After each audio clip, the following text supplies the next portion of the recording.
Hey, curl friends. This is Annalise Harris, founder of Curls on the Block. I am back with y'all on this Friday. Obviously, we have tons of things going on in the world, in our nation, and I would be remiss if I did not acknowledge the trials and tribulations, I'll say, currently taxing the Black community and our existence and the role of government, feeling safe. All of those things are relevant right now. We're, in April of 2021, and we still have so far to go in social justice and activism, and just building community back up and being able to support one another. So hopefully you on this Good Friday are able to be with people who you care about and love and appreciate and can value their company, still being safe because COVID is still around and impacting families daily. And on that note, however, I would like us to be able to talk, and get to the root of beauty. And the reason why I'm continuing these conversations under the Black tax, because beauty, people joke and it's pain. Beauty is pain. But the Black tax, it does impact our decisions on our hairstyles. It impacts our interactions with one another, how we perceive each other, and definitely impacts our self-esteem. And obviously, Curls on the Block is building self-esteem. And with even recent cases of young kids having to change their hairstyles in order to attend preschool, in Chicago, Illinois, just, last week, because they wore their hair in braids, we're still dealing with the politicization of our hair. So a lot of politics. If it's in your policies in your schools, you really want to take a look at why you have those policies in place, and really hear from students and families on whether or not they're really getting to what your end goal is, which is hopefully to have empowered students who are making good decisions and learning everything they can in a safe environment. And that goes for mental health, physical, and, intellect as well. So normally I do have a video, and this week I usually have slides that I've created, but this video that I found about locks is interesting enough to share. There is an opinion that's not my own. However, it's still good to hear. We're going to talk with a special guest a little bit later about their hair journey and some observations and points of conversation about hair and our connection to it and particular styles, and today highlighting locks. So I'm going to play the video, and we'll be able to bring in the special guests after that.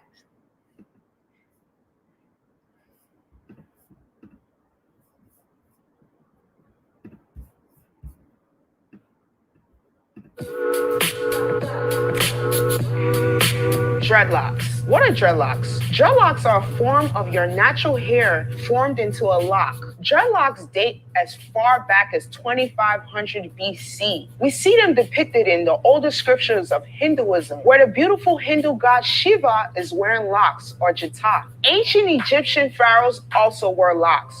We know this because locks were on display on tomb carvings and artifacts. Anthropologists have found mummified bodies dating back thousands of years ago with the locks still intact. A lot of locticians and people that have locks, they explain how locks were a form of freedom. You have some people who do wear locks and they don't even understand the meaning of the locks. I feel like white people should not wear dreadlocks only because it is a spiritual thing. It comes from a lot of our ancestors who wore locks because they wanted to show an expression of that European do not own them. So before you do it, make sure you check out its history and its origin. So, again, that opinion is not my own, but it's definitely one out there. I definitely feel as though conversations are necessary, and it's an opportunity to learn from other folks about locks and the history and the meaning. And I have met folks who had started their lock journey without an actual understanding of the connection to the historical connection to even the Rastafarian movement, which, was actually an effort by a community to protest and say, look, like it was referenced briefly in the video where, Europeans don't own those individuals in that community when the colonization was definitely prevalent and just trying to take over. But I'm sorry, I kind of giggle because the woman in the video is definitely like, I don't think white people should wear locks, and it gets me every time. I'm sorry. It's just, that's her opinion, but it definitely is valid for someone who has been impacted by other folks' opinion about her hair, I'm sure, throughout her whole life. And sorry, getting back to the Rastafarian movement, definitely to be noted, mainstream locks did not locks did not become quote unquote mainstream or known about really by the masses who were not Black or African, when the reggae started to be played in different places. People started traveling and appreciating it. But I'm sorry, she was very, very clear about her opinion. And shoot, I am trying to pull up my facts and for the Rastafarian movement, and I am trying to see what year that was. While I find that, I definitely want to note that in the United States, in the U.S., if you were serving in the U.S. military, it was actually, the hairstyle was actually banned. And so you could not wear your hair in locks. And there was an effort by a woman and to really change that and allow it. And in 2017, policies were changed. And eventually we've been able to see real movement in the United States and globally for the Crown Act. And the Crown Act is creating an open and respectful world for natural hair. And that definitely includes locks. And some folks say dreadlocks, depending on what part of the journey they're in and their preference. And it's definitely a conversation that I am excited to hear more about, because I wear my hair in different styles, but pretty much just curly. And I definitely believe the Crown Act is essential because it does allow folks to be able to wear a hairstyle that actually is pretty healthy. And all right, here's the Rastafari movement. All right, I'm sorry. It was in 1930s, and in Ethiopia, their king Rastafari, he was kidnapped and taken, and his people were like, "Whoa!" The men were like, "Nope." They were the military essentially, and they were refusing to cut their hair until their king was returned. And so it grew, and as it was described, into dreadlocks. But the term originated from folks thinking dread being scary and all these things, because they were fighting back. Anytime we fight back, it's the problem, it's scary, or it's deemed dreadful, right? Or uncommon, unnatural, or something like we're supposed to want to be colonized. No. So the Rastafari movement definitely made an impact. And as you saw in the video, there was some references to different gods and goddesses, well, a goddess in particular being depicted having what looks like locks. even in the Bible, there's some references to Samson wearing locks and his hair being his power. And, he got a little swooped up and had a vulnerable moment, but it was taken advantage of, and someone cut his hair, and it was a woman, unfortunately. She cut his hair and he lost his power, but he was able to, get it back essentially. But he was connected to his hair. It was a promise he had made, and it was violated. But there's tons of lessons in that you can, I'm sure, read up on and go to church and find out. There's been a lot of association with locks and reggae, as I mentioned before, thanks to Bob Marley. Famous folks who have been wearing their locks include Whoopi Goldberg. I mean, it's in 1985. She was rocking locks and, has been considered unconventionally beautiful. And it's just unfortunate what we consider beautiful based on a lot of the definitions deriving from a standard of European beauty and appearance, phenotype. So whenever there's anyone who doesn't fit that, it is definitely considered unconventional. However, nonetheless powerful, saying, hey, this is me, this is who I am. And Whoopi still wears her locks. Zendaya was critiqued for wearing faux locks at a very prominent award show, and a lot of criticism on the presenter who was giving commentary for saying it probably smelled like weed. And just that's association, unfortunately, that is definitely predicated on bias and prejudice and lack of knowledge, and just people thinking they can say anything anytime and about a Black woman's appearance. And so there's other folks who have been wearing locks, and I'm sure you've seen them. You might have a friend who's wearing them, but some of the fads now, here we are in 2021, people have been learning how to do their hair. They're excited. They're looking at friends who've been rocking certain styles, and they want to join the movement, the natural hair movement. And I'm going to bring up a special guest to me who has actually a connection to my hometown of Waukegan, Illinois. Walktown in the house. I just have to represent a little bit. So I'm very proud to say that Curls on the Block is in all the blocks. Okay. And bringing it back to, a Waukegan, and Jonelle Glori. I'm just going to read off her bio. She is an artist and singer, songwriter, poet, performer since the age of 7. And she started creating melodies and songs at that young age.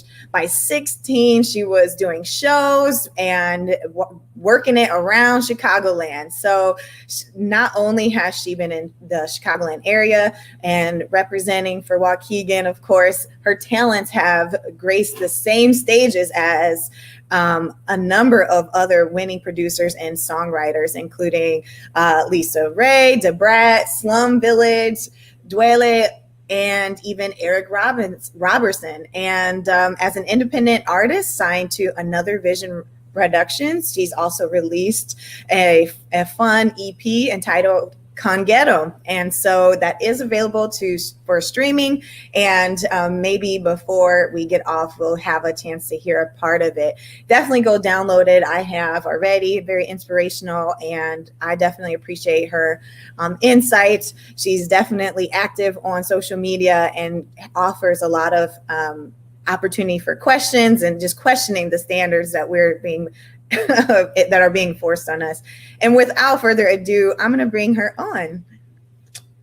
Hello, Jonelle. Oh, everybody at Curls on the Block. I'm so happy to be here. Thank you.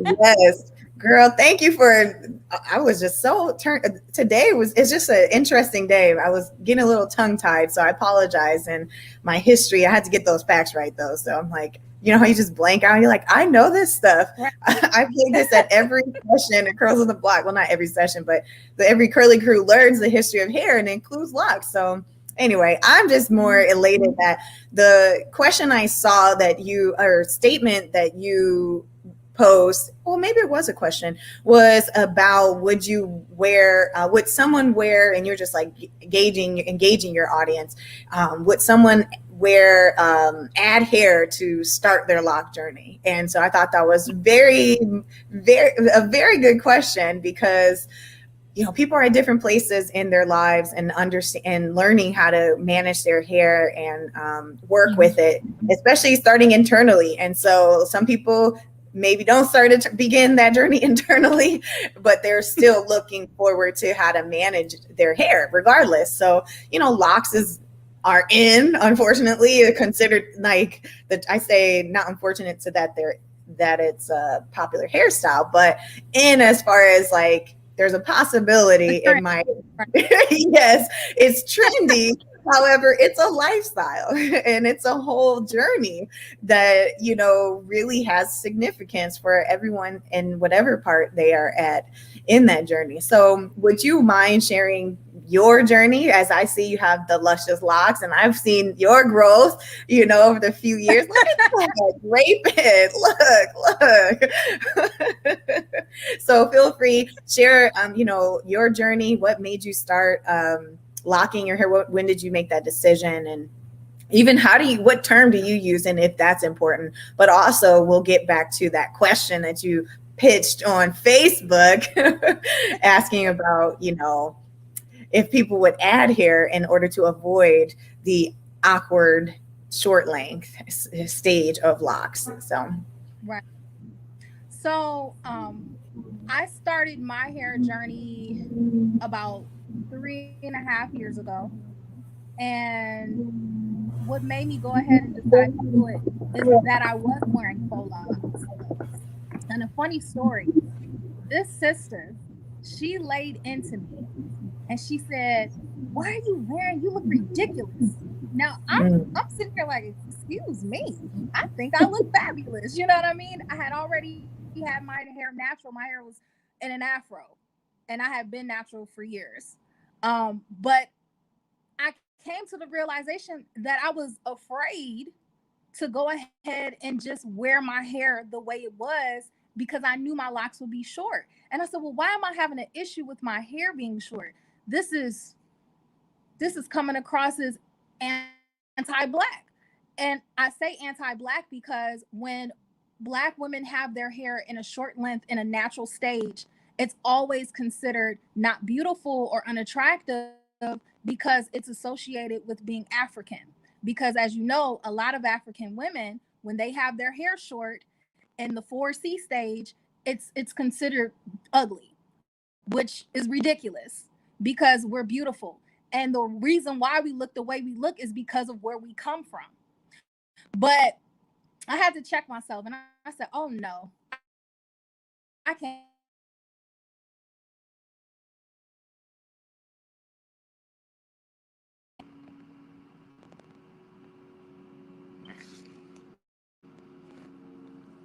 I'm so sorry about that. Am I here? Yes, it cut out just as soon as you were going to tell us when you had to check yourself. Yeah, I had to check myself. And I had to check myself and realize where that mentality was stemming from.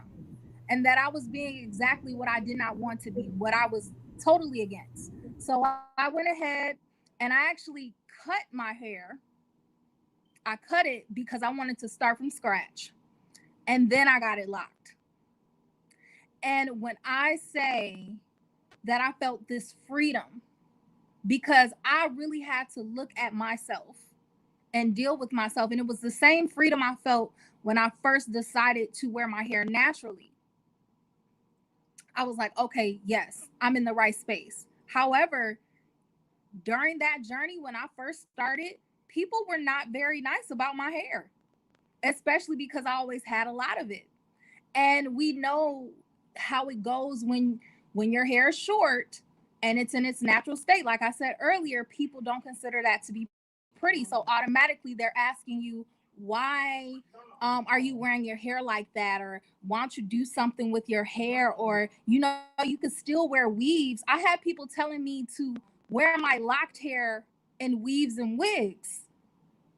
And I'm like, no, I'm gonna wear it this way. This is what I look like. I don't want to hide. I'm not hiding myself. Now everybody, oh my God, I love your hair. It's so beautiful. So I totally understand where the insecurity comes in when people want to lock their hair and they don't, because they don't want to deal with that ugly stage of having short hair, because it's not considered beautiful. It's not considered pretty for your hair to be 4C, 4B, sometimes even 4A, and be short. And I mean, it's okay if your hair is short and straight. I've seen that. People are totally fine with that. But for some reason, if it's textured, if it's too textured, no, we're not okay with that. You need to do something with your hair. It's unkempt. It's unprofessional. I'll give you another example. I started at the job I currently have. It's a corporate job, and my locks were very short. And I had people saying, "Well, what are you going to do with your hair?" I said, "I'm going to wear my hair like this. And if they don't hire me, then that's not the place for me." Mm. And I got my job. I'm still there. Right. Right. But, You better tell us. right, but I had to deal with that. I had people doing that to me. So I'm a huge advocate for pushing against that mentality, because I know where it stems from. And yeah, that's been my journey so far. Well, I appreciate you sharing that. And I definitely have had even former curly queens who have had what we say as TWAs, teeny weeny afros, who got criticized by their own family, and it didn't deter the queen. However, it did impact her. If you're having conversations with your own parents about it, can be, it can cause frustration, absolutely, and real question, like, man, where's the value of who I am? For one, I'm more than my hair, right? India Ari, I am not my hair, but you can't exclude me from my hair. And on the comment Right. that you made about the story about people saying, what are you going to do with your hair? Is it's like not considered professional to wear short locks and things like that.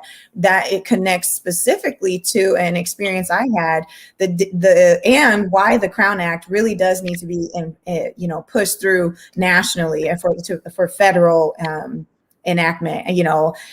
Because if your employer didn't hire you because you had locks, and locks aren't disruptive in any part of your, job description, why can they say that?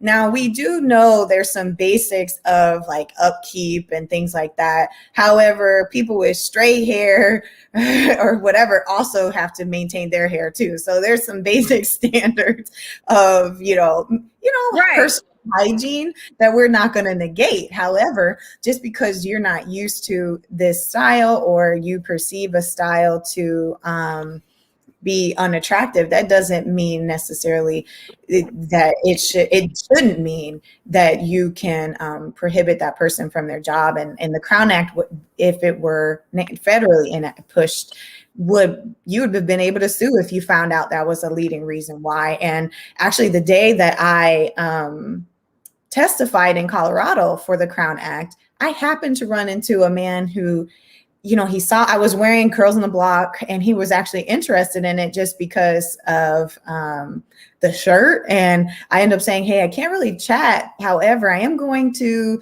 the Capitol." And he was he wearing locks? No, he wasn't wearing locks. One of my former judges for the pageant, Miss Curly pageant, was wearing locks. But this man was a recruiter for a dentist, and he's a Black guy. And he was like, wow, the Crown Act, I never heard of it. He was just visiting Denver at the time, and he asked me a few more questions, and I just shared with him, what I was testifying about. He said, that is really powerful and meaningful, because I do know, this is what he said to me. He said, I do know that as a recruiter, there have been opportunities to match like dental students in dental school. Mm-hmm. who are, doctors, they're doctors.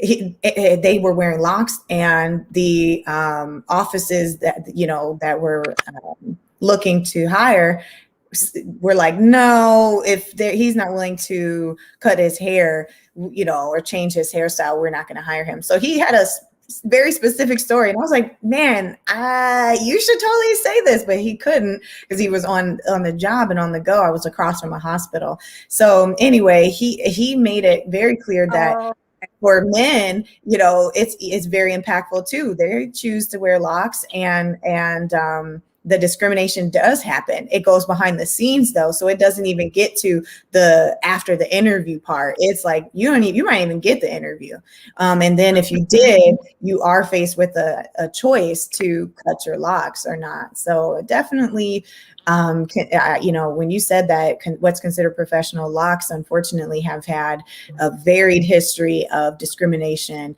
and not only just by white corporate folks, but obviously, as I mentioned, even from our own community. And as you said, people asking what you're going to do with your hair. So, what else? Let's see. What else would you say about your journey that maybe could encourage someone else? So obviously we heard like all the critique and, the things that were kind of negative really about your decision to, begin the journey. But what were some things that came out of it? I've cut my hair before off, so I understand starting from, whoa, all you got is face. It's face. It's all me. Right. It's just face. It's just you. So what would you say though when it's just face and the baby locks? So when it's just face and the baby locks, one huge thing that I want to say is do not compare your journey to someone else's. Your journey is completely unique to you. And are you able to hear me clearly? We can hear you. It's just your image is frozen, but we can hear you fine. Yeah. Okay. If it's easier, you can turn off your camera. Let me just move on. Yeah, you could turn off your camera if you want, but we could hear you still. Yeah, there you go. Okay, perfect. So don't ever compare your journey to someone else's. If you're struggling and you're feeling like it's too much to just face yourself, because that's literally what you're doing. It's a teddy bear, it's a security blanket. It makes us feel, I don't know, it can definitely change your confidence.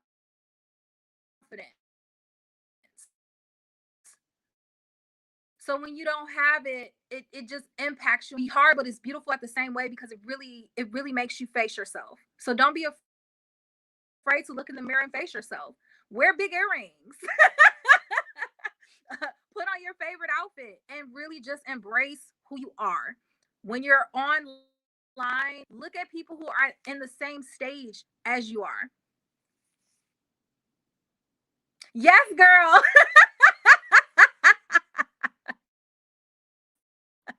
Put on those earrings. Adorn yourself. Love on yourself. I say do pamper yourself twice as much and have that journey like in full, not just with your hair, but just with you, because your hair is a part of you. It's growing out of your head. So, watch people who are also in the same stages as you. One of the women that I admire so much, her name is Keisha Charmaine, and she's a YouTuber and an influencer. Her hair is beautiful. So what I would do is I would contact these women because I have no shame. And I would say, how long did it take you to grow your hair? And when she told me, she was like, oh, I've been growing my hair for 8 years. And it was 8, 9, 10 years. These women was putting so much love and patience and care into themselves and into their hair. I said, well, let me go back. Keisha Charmaine, she minted her entire journey from when she had the itty bitty baby locks, and they were shorter than mine when I started, to her hair being past her hip.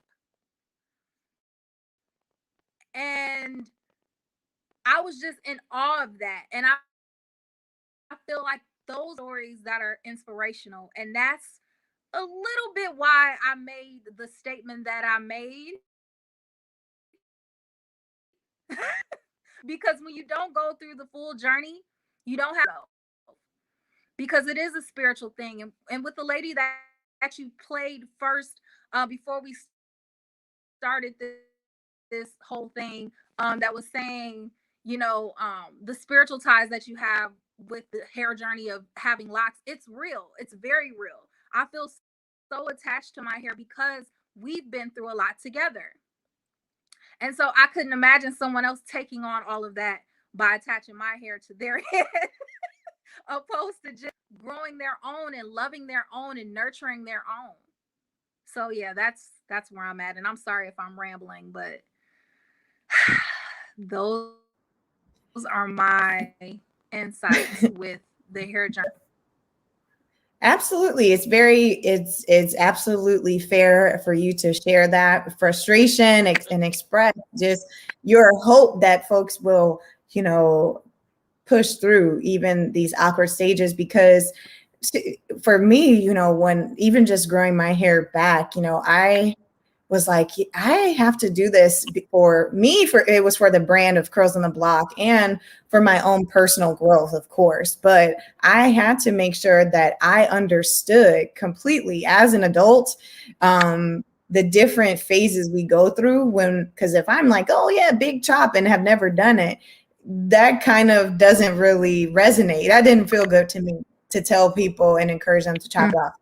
I have gone through my own journeys of hair from, wearing my curly hair and being teased through elementary and high school, elementary through high school. And, in middle school, going through a perm, a straight and relaxing perm. And, it destroyed my hair. So I wasn't interested at that time in locks just because, shoot, in my hometown, it was very rare to see locks anyway. But I definitely still had to build up my own self-esteem. So even cutting my hair to my ear was a big deal because I was used to it being longer. But as an adult cutting it, I was like, whoa, this is all face right now, like I said. And the reality is, if you are going to continue, like at some point, where we are with our hair, we have to appreciate who we are, regardless of what other people think or see or feel about it.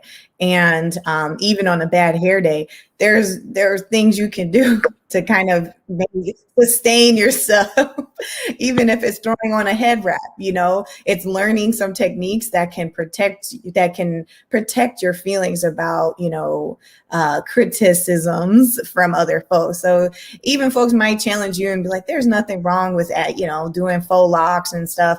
But you posted that question, and it also made me think a little more like, man, we're so willing to try put faux locks in and not actually go through this process of locks. And I'm like, what the disconnects are we having? Like, I know we like to try new styles and to look cute and look different. And I was like, man, we really should explore our actions, and there, to me, it's definitely okay to experiment with your hair and learn to love it in whatever stages or styles. However, the extra hair is definitely interesting in regards to the lock journey, because I do know it's like a whole new appreciation. And I actually have a friend who had her daughters wear their hair in locks, and she recently just cut off her locks that were like almost elbow length or more. And I have tons of friends out in Colorado that have locks down their back, and it's just beautiful. But you also mentioned something about length and our desire to have length, which is still, hey, that's fine, have length and all that. But my hair reaches towards the sun. I'm cool with that. So I'm like, the bigger the better at this point. And even Dolly Parton, I think it's her, she said, the bigger the hair, the closer to God. So it's like, definitely preference. But there's something to say even about For me, how early we allow young girls or, to wear extra hair for their hairstyles. Like, what are we teaching in that decision? And something's being taught, whether or not you're saying it or not. That's just the reality. You don't have to say it, but when all the styles are beautiful and we're learning, braids is part of our community. Braids are part of our community, and learning to love ourselves, even wearing braids, because your girl, I don't like straight back for my head. I'm like, no, I can't do that. I feel like my head's too big, but we have young girls, like, and this is just part of journeys in general, but even young girls as young as 8 wearing extra hair, and they're like, man, I had a curly queen, a teen Miss Curly Colorado of I think 2019. She was a facilitator for programming for an elementary school, and even she noticed that these elementary school girls who were between 8 and 10 were saying, or 7 and 10 rather, they were like, yeah, I like to wear braids and add hair, extra hair. And she was like, they're not even learning how to deal with their own hair yet. Like there's by the time, and I was watching her process that, like, what is going on, where we have now young girls, young as 7, well, we've had them not even know what their own texture is, not happy with how to manage it. I mean, it's a struggle, not gonna lie, it is a struggle, because our hair is actually very sensitive. It's very sensitive and fragile. There's a strength in it, obviously. Right. When I have my curls out, man, you can't tell me anything really. I'm like, look, I can have breakout, whatever, but shoot, I got my curls out. It's a party.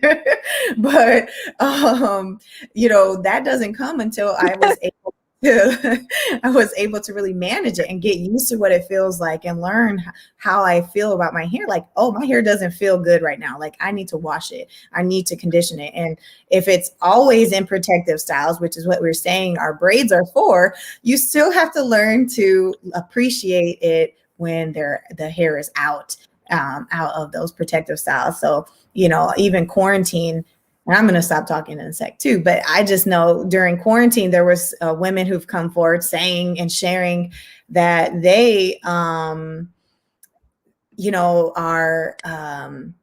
having to get used to their own hair, because when hair salons were closed, they had to deal with it. It's crazy. They had to, they're like, oh, I'm used to it being in braids, summer braids, or, even weaves, they were saying, they had been wearing that, even if their hair is natural underneath. And they're saying natural as in there's no straightening, no major chemicals, processed in their chemical processing their hair at that time. But they still weren't dealing with it. So it's like, my last point, back to our hair being sensitive, and even though there's power in it, every time we have a coil, there's a chance for a breakage. And so that does mean we have to put more time into our hair. And to me, it connects to the traumas that we're dealing with even now. The quarantine and COVID has slowed people down, giving folks a chance to really, like I said, deal with who they are and look in the mirror. They don't have friends over there. Who are you performing for? Not really anybody anymore. But our hair takes time.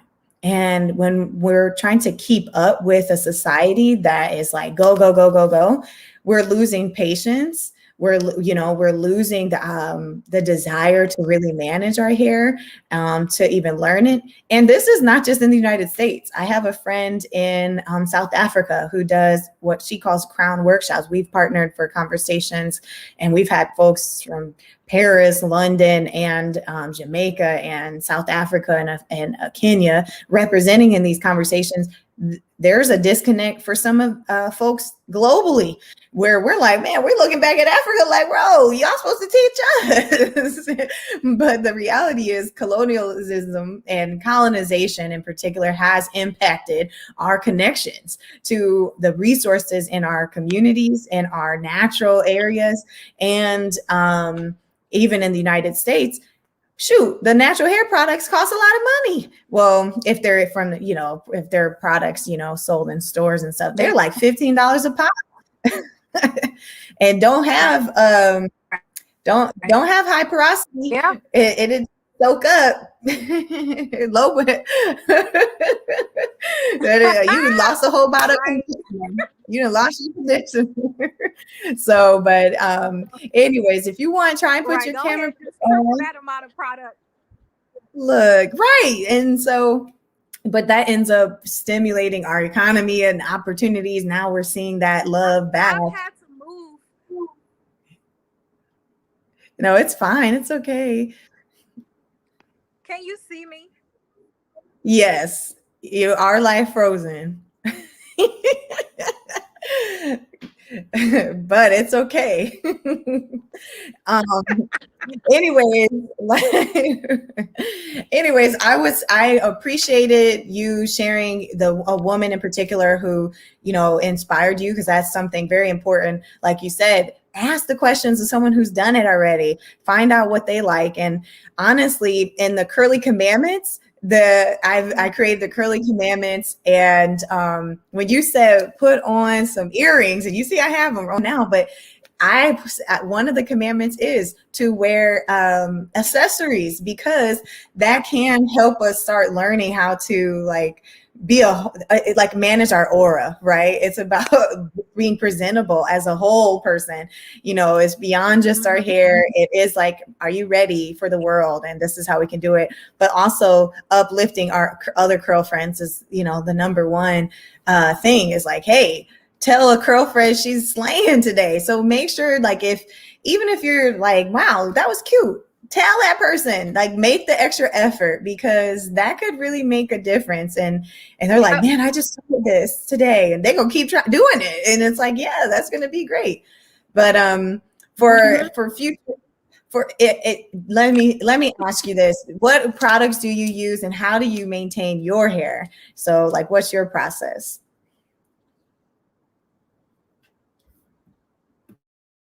So my process is, with locks, you don't have to wash them as often. I know some people, they do wash them a lot. I do not wash my locks more than once or twice. So wait, let me rephrase that. Once a week or once every 2 weeks. So you don't need to wash it as much unless, obviously you are in an environment or situations for that, like you sweat more, your hair gets exposed to more dust or something like that, because you work in a warehouse or something like that. But you don't need to wash it often. You should only be retwisting every 3 months, because of our hair being sensitive. Locks definitely break off, and I've seen that a lot too. I'm in a lot of lock groups, and at one point I was seeing a loctician, and then I taught myself how to lock my own hair. What I use is rose water. I use lemongrass oil, just a little bit, because it's antibacterial and it smells amazing. And I use aloe vera gel, just a little bit. And I like to use a little bit of Maelle's curling custard. She has this really, and it doesn't leave any residue. I love it. And I also use just a little bit of olive oil and a little bit of Jamaican castor oil. I kind of mix it all together, and then that's what I use to my hair. And I spritz it every day, and it's been holding up. I went from some little, my little babies to these. So I think I'm doing a pretty good job of taking care of it. But yeah, that's my magic potion right there. Look, you got to tell the people. And, even the Keisha Charmaine influencer has some products for oils and things like that. So I know it actually, I realize now that I'm talking, my aunt, my aunt wore locks, and her locks are all passed down her back, and my cousins and boys and girls have been wearing their locks for years now. And it was not a very popular thing when they had come back to Illinois at the time. And it was like, oh, you wearing locks? Okay. And, but they stay strong. And and honestly, even thinking, they're just powerful. It's just like, yes, you got to take me as I am. Look, the whole me. But I even think about, it took Beyonce to tell folks, stop tripping about your edges. So it's like Beyonce had to say, bro, I like my with the nostrils, with the puffs.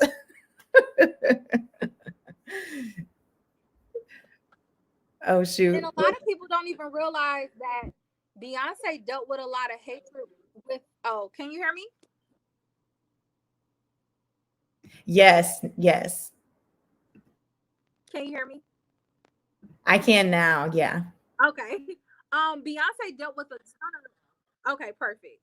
Beyonce dealt with a ton of hatred when it came to her hairstyles.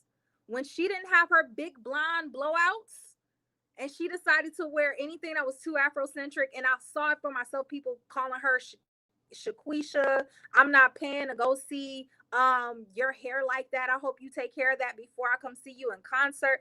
Just so many things. So I was proud of her to see her embracing that side of her unapologetically. And I think a lot of it did have to do with her daughter, because the way people talked about Blue Ivy was disgusting.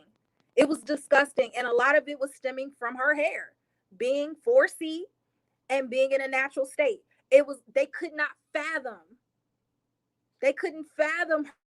her wearing her hair like this, when that's actually the proper way to have a child wear their hair, so they can not only accept themselves, but it's healthy. It's the healthiest way for them to have their hair. And now everybody's drooling because her hair is long. It just blows my mind. It's just, I can't. And you know what? Not only just is it, we also have to highlight even her eating habits. We know Beyonce went vegan and had eliminated a lot of things from her diet. So it was definitely interesting to see her journey as well. And I know some people don't even think it's like genuine, but I'm like, I do.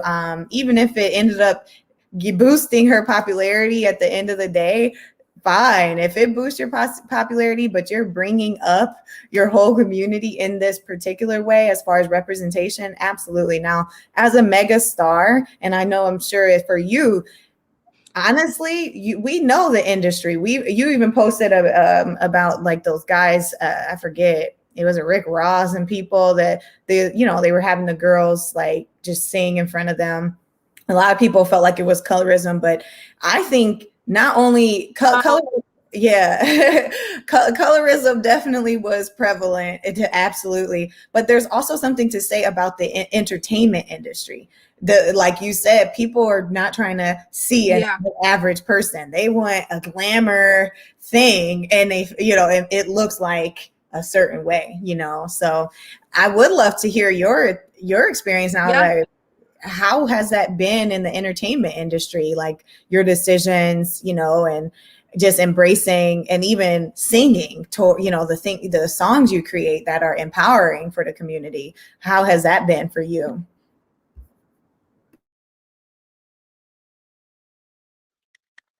Oh, wow. So I saw a huge shift anytime that I did anything that was more uplifting. It's definitely about a look first, no matter what anyone says. It's about that. Unless your imagery is about being anti what the industry wants, right? So you have someone that may come out and it's like, no, I'm this way and people are going to accept me, and that works for some people.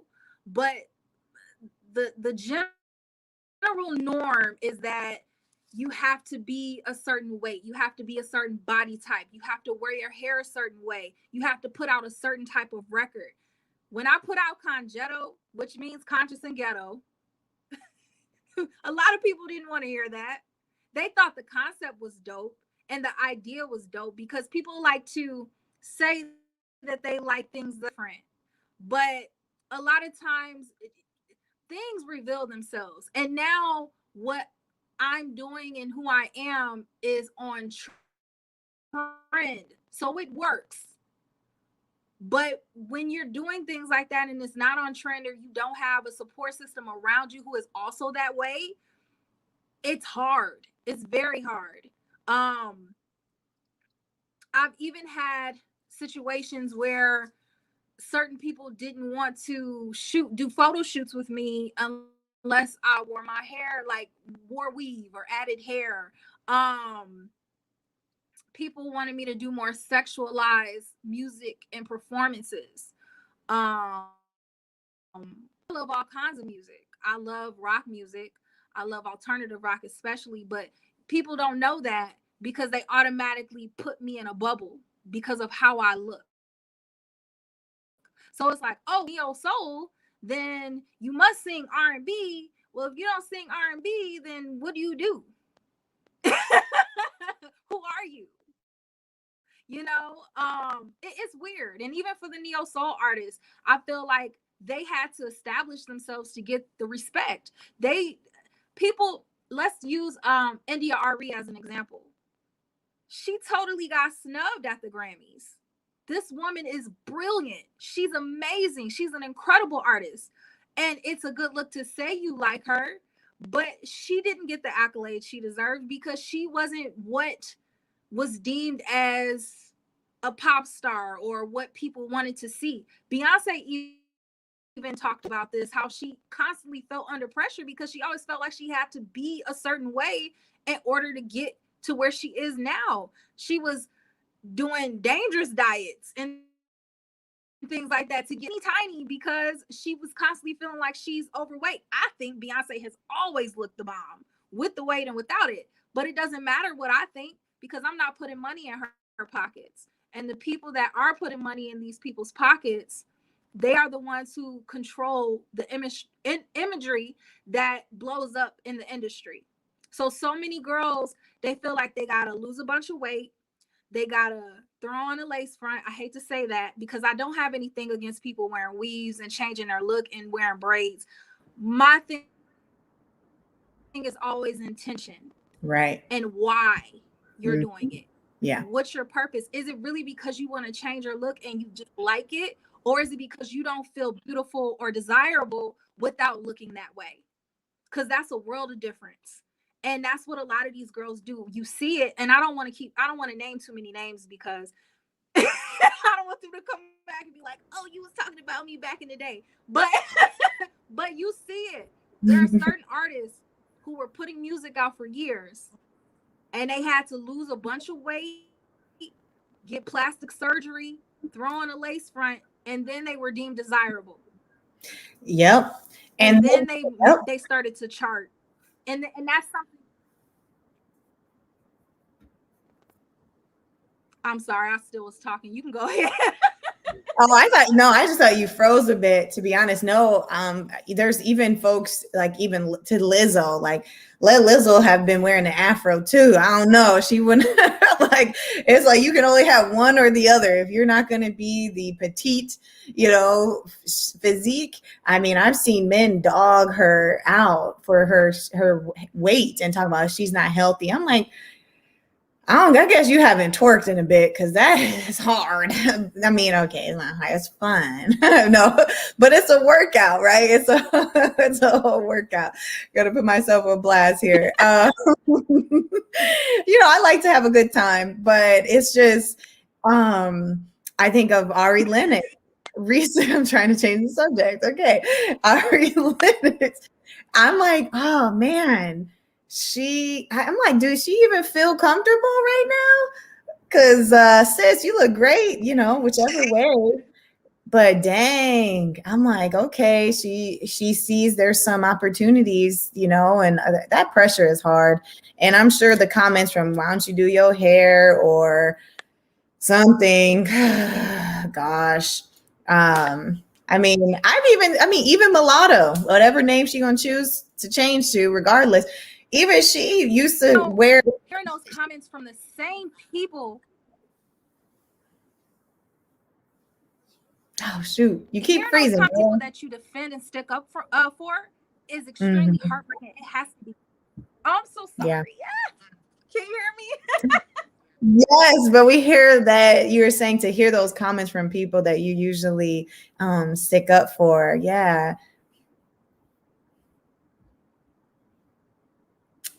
Like, we can hear you now. Another person is SZA. Oh yeah. Yeah. Yeah. SZA has been making music for years. Yeah. She had to completely change her content and her imagery for her to be where, and it sucks because I think she's amazing. I think she's beautiful the way she was and the way she is now, but I tend to see beauty in Black women in a different way than other people do, and they feel that I'm being fake, or I don't know what they think I'm doing, but that's literally when I see Black women in their natural state, I see beauty because I think it's beautiful to be who you are. I don't see anything wrong with a woman who looks the way they were born. I don't see anything wrong with that, but I'm always told that I'm not being honest, or I'm not being real, or you're just saying and you just defending people for no reason. It's like, no, I see beauty in myself, so I'm able to see beauty in women who are like me. Whether they're light skin, dark skin, brown skin, whatever, I love to see women embrace themselves the way they are. But the world makes it so hard, even to this day, like you said, with you educating even me on the what was the name of the act that you said it is, where they're trying to get the Crown to be illegal for you to discriminate against someone, to be the Crown Act. Mm-hmm. You've even been educating me, so yeah. Girl, we gonna tell Verizon to do better on this internet. this Wi-Fi needs to work. I'm so sorry. Yeah. It's okay. We get the passion. I'll have a laptop for us to do this on. Absolutely. And, even adding a photo, we'll get you a photo up there next time too. But I have appreciated this conversation. It's so good to connect with you virtually, at least. It's been blank amount of years. I'm not going to put our age out there, but definitely appreciate an opportunity to, don't connect. Do that, girl. Don't do that. Look, we can pass for some 20-year-olds now. I know. But anyway, I definitely hope. Okay. I hope we can connect soon. My dog agrees. He's like, yep. But there's also a few people from Waukegan who've been rocking locks, and I've seen how they've been moving now. Even what's his name, Lee England, he's wearing locks, and I'm like, yeah, man, it's interesting. But he's always worn like natural. He's worn his hair from fades to braids to locks now, and it's just interesting, just how you can even sense when people have gone through a particular journey, just like, wow, the power with that exudes from within them, and even yourself, it's like, yeah, your hair is no longer even your focal point. Like once you go through those phases, you're like, oh, well, look, I can have hair, no hair, whatever. Cool. I'm still here. So anyway, I definitely want to be able to highlight anything you're working on now. So as we wrap, do you have any projects that you need us to support, or follow you on your social media? What can we do? What can the Curl Friends do?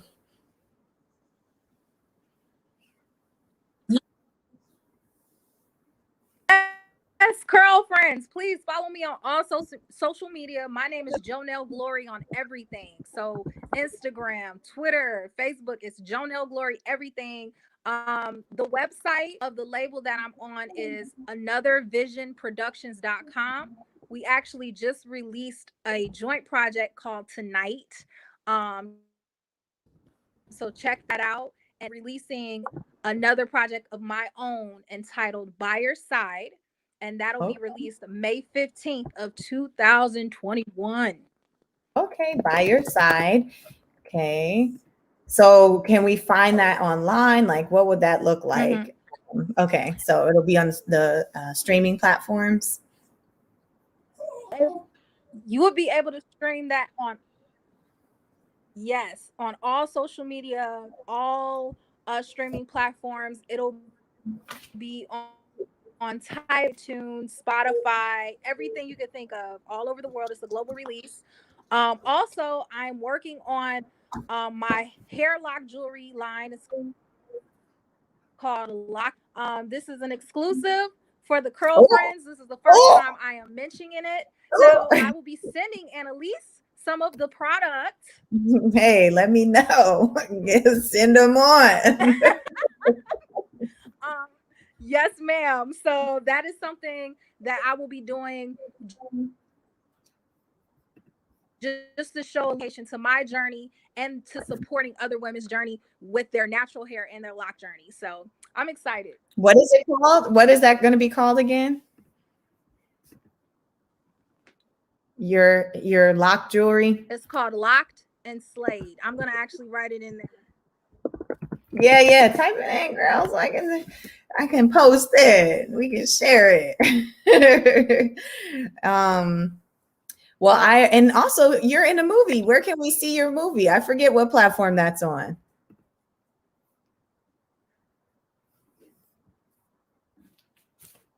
So the movie is entitled Hope Town, and it is on Prime, Amazon Prime, and it'll be on Tubi and year.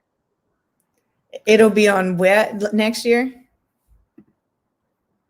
This year it'll be on Tubi. TUBI streaming app. So if you guys don't have Amazon Prime, you'll be able to watch it on Tubi. Okay. Well, we like that. So, all right, I'm gonna put the Locked and Slayed up there so people can see that too. You're in Hopetown, so we're gonna do a stream, a watch party. Check out Locked and Slayed when it's ready. So when you're ready to launch, let me know. I definitely have some connections now working in the hair care community.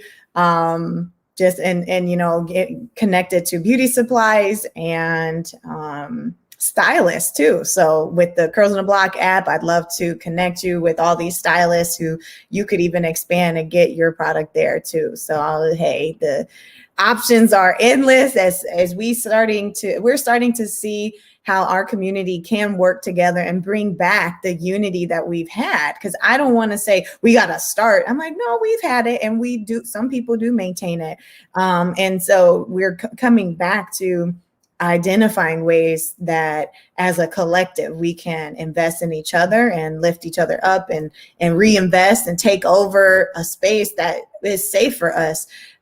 So anyways, I digress. And back to the curly convo here, to the root of beauty. I love it. Well, thanks again, Jonelle, and I just appreciate your honesty and willingness to jump on. That stuff was this week, so crazy week, as we know with